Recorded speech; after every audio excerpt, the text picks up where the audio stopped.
Hi there, I'm Eric Summerer, and in this first episode of a brand new video series, we're going to be looking at 3 tile laying games with 3 short reviews, 3 minutes or less. This is SummererTime.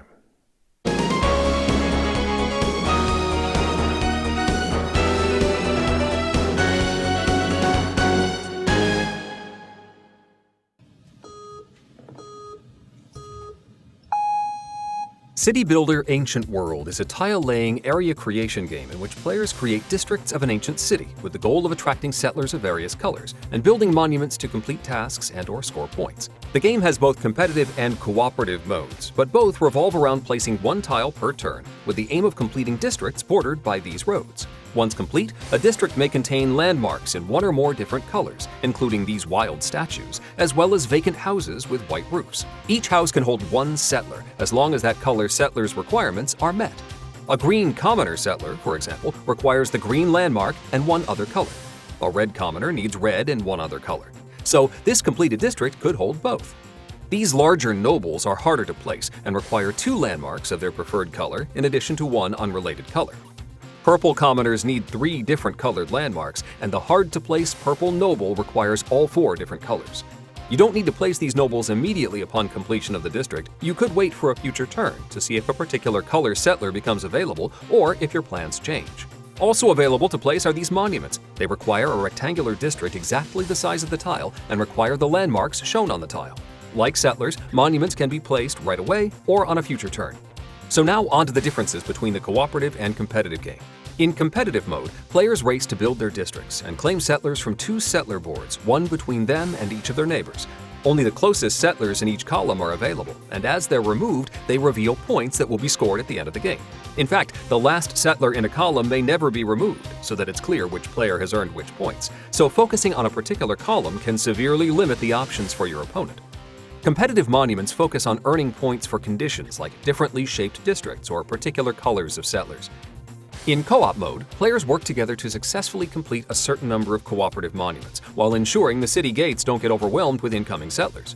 First off, there is an Emperor's Edict on the table, a global rule that must be followed in order to win the game.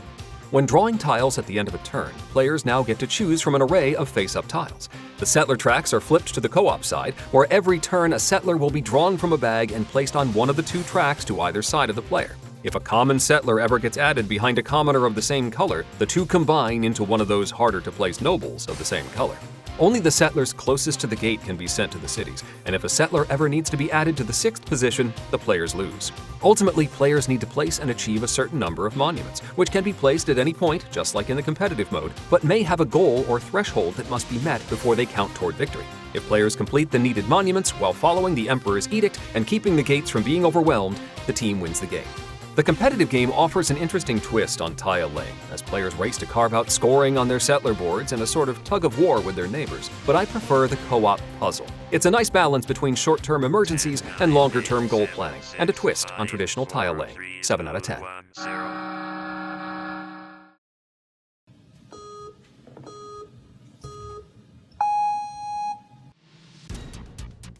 MiniGolf Designer is a tile drafting course building game for 1 to 5 players, in which the goal is to create a functional mini-golf course.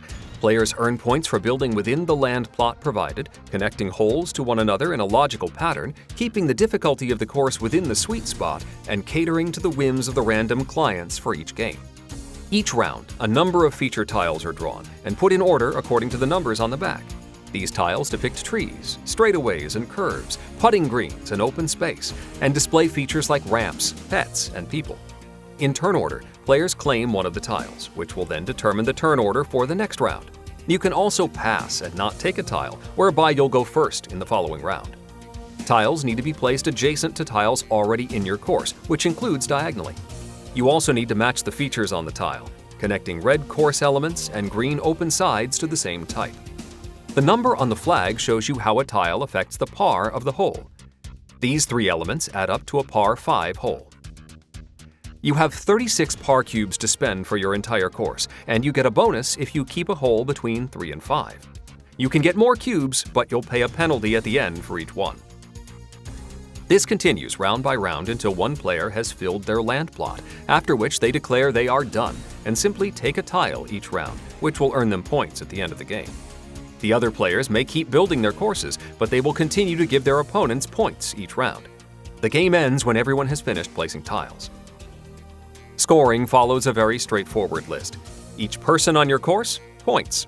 Each tile you grabbed at the end, also points. Mr. and Ms. Client provide a specific scoring goal for each game. Did you use exactly 36 par cubes? Did you fill the land blueprint exactly? Can you walk directly from one hole to the next? Points! Do you have too many holes? More than one tee or green per hole, or features facing the wrong direction? Minus points. Most points wins. There is an advanced variant which involves promising that your course will be the best at a particular course feature, resulting in gaining or losing points depending on how right you are at the end of the game. While this adds interaction and a need to watch what the other players are doing, I prefer the basic rules for their accessibility and ease of teaching. The mini-expansion Putt of No Return adds some additional client cards, more complex tiles, and some upgraded par boards. Even new players shouldn't have issues adding the materials into the game right away. Overall, I am tremendously charmed by MiniGolf Designer. While the tile drafting mechanism is nothing new, most notably reminiscent of King Domino, the visceral thematic connection to building a logical golf course brings everything together into an engaging whole. I see myself introducing this to friends and family, especially on rainy days when we can't hit the putt-putt course for real. 8.5 out of 10. 4, 3, 2, 1, 0.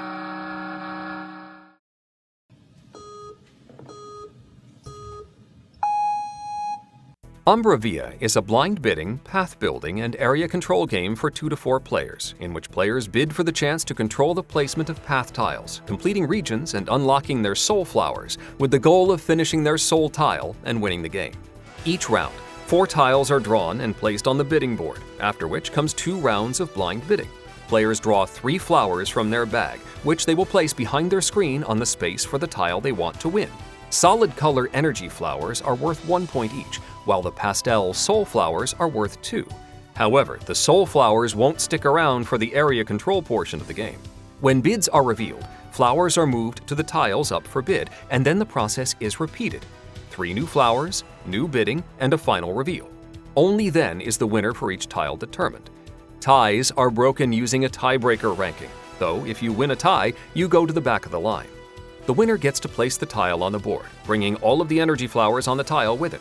Remember though, all those soul flowers are now out of the game. Tiles are placed in the same orientation that they appeared on the bidding board. They need to be placed next to existing tiles, though you don't necessarily need to continue any paths. If all of a path's borders have been closed off, it is scored in a process called summoning. Whoever has the most energy flowers in the completed path will get 1 soul flower from their tile into their bag for each tile in the path. The next rank will get half of what first place gets, rounded down.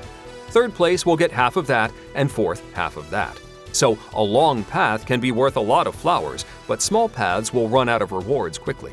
Ties in a summoning share the reward equally. After a summoning, all energy flowers go back in the player's bags, and the path tiles are removed from the board. This continues round by round until one player clears their soul tile and claims it as a reward with a first place summoning worth at least 2 soul flowers. This wins the game instantly. If 2 players achieve this goal at the same time, they share the victory. Advanced players can add special tiles to the mix, which will distribute flowers in unusual ways or simply take up space on the bidding board. This adds just the right amount of further complexity, and in fact, even new players could add them right off the bat. Umbra Via is an interesting twist on area control, with some subtle interplay between bidding strength and long-term board position. However, a couple of minor issues get in the way of a smooth experience. The pastel soul version of the purple and blue colors are tricky to distinguish at a distance, making it easy to mistake who is winning a tile in the bidding rounds.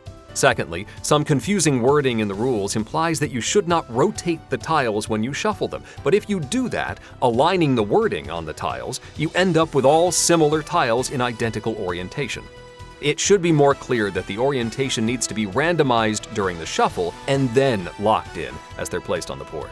That said, once you wrap your mind around the unusual mechanisms, Umbra Via offers a healthy dose of interaction with your fellow players. 6 out of 10. All right, let's finish off with the stack, which is just a relative sense of my enthusiasm for these 3 titles. Umbra Via is going to go on the bottom. I like the game. It just has a couple of points that make it a little tricky to get into and teach to new folks. City Builder is going to go next on the pile. I really like that co-op puzzle. It's a lot of fun. The competitive is good too. It's a very straightforward, enjoyable tile-laying game. But at the top of the stack, the heavy one, is MiniGolf Designer. I am just so enthusiastic about MiniGolf Designer. I want to show it to everyone I know, teach it to as many people as I can, and get it to the table as soon as I can. There you go, 3 tile laying games. Thanks for watching. We'll see you next time.